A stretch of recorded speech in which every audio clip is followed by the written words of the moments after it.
Everybody, welcome to my another mini blog. তোমরা সবাই কেমন আছো? আশা করছি ভালো আছেন। আমি তো খুব খুব খুব ভালো আছি, কারণ আমি ফাইনালি 3 মাস পরে আবার ঘুরতে যাচ্ছি, তাও আবার 6 দিনের জন্য। তাই আজকে চলে গিয়েছিলাম একটু সোলো ডেটে। আমার তো অনেক কিছু শপিং করা প্রায় কমপ্লিট হয়ে গেছে, তারপরে ভাবলাম একটু নেল এক্সটেনশন করাই। তো এই নিয়ে আমি সেকেন্ড টাইম নেল এক্সটেনশন করছি।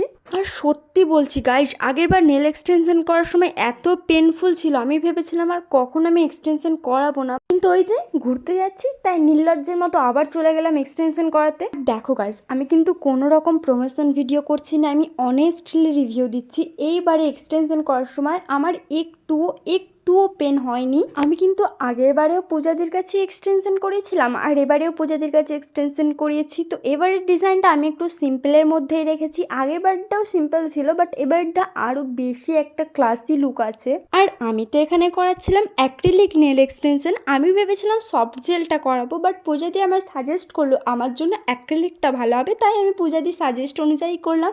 তো দেখো আমার নেলের এটা ফাইনাল লুক কেমন লাগছে বলো। আর লাস্টে তো এখানে একটু জেল লাগিয়ে দিচ্ছিল পূজাদি। আর তারপরে তো আমার নেলটা পুরো রেডি হয়ে যাওয়ার পর পূজাদি ফেসবুকে একটু লাইভ করছিল, আর সত্যি আমার নেলটা খুব খুব পছন্দ হয়েছে। তারপরে তো আমি মলে গিয়ে একটা ফেসিয়াল কিট নিয়ে বাড়ি চলে আসলাম। So yeah, that's it, tata.